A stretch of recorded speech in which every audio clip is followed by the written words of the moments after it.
भुवनेश्वर मुख्यमंत्री श्री मोहन चरण माझी आज लोकसेवा भवन में अणु क्षुद्र और मध्यम उद्योग विभाग विभिन्न कार्यक्रम संपर्क में समीक्षा करिसेंती। बैठक में मुख्यमंत्री कहिथिले जे एमएसएमई क्षेत्र हेउची व्यापक नियुक्ति और संभावनार क्षेत्र। सरकारी स्तर में एमएसएमई प्रतिष्ठा ପାଇଁ समस्त प्रकार सुविधा सुजोग प्रदान करा जाउची।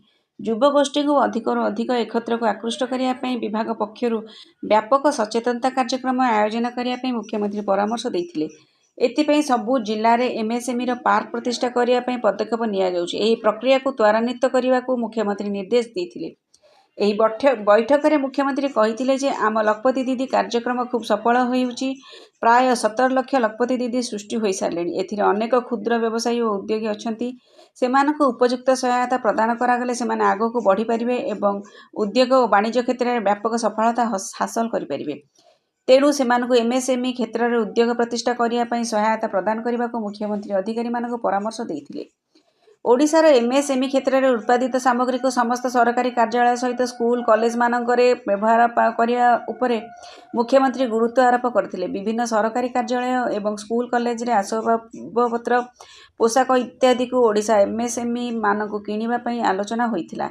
एहा फଳରେ एमएसएमई क्षेत्र में एही उद्योग गुडी को उपयुक्त प्रोत्साहन मिल पारिबो।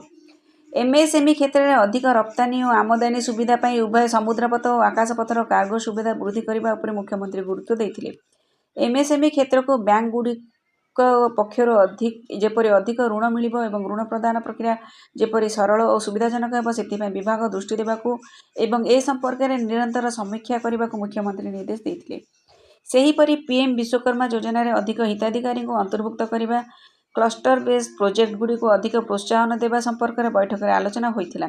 सूचना जोग्य जे भारत सरकार को उद्यम पोर्टाल रे पंजीकृत होइतिबा 11 लाख ऊर्ध्व एमएसएमई राज्य रे कार्यक्रम अछंती एवं एहा माध्यम रे 87 लाख अधिक लोकों को नियुक्ति मिली।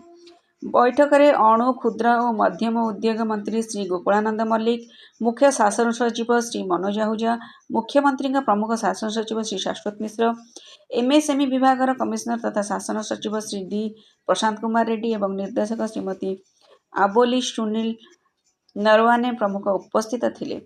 समृद्ध ओडिशार रजत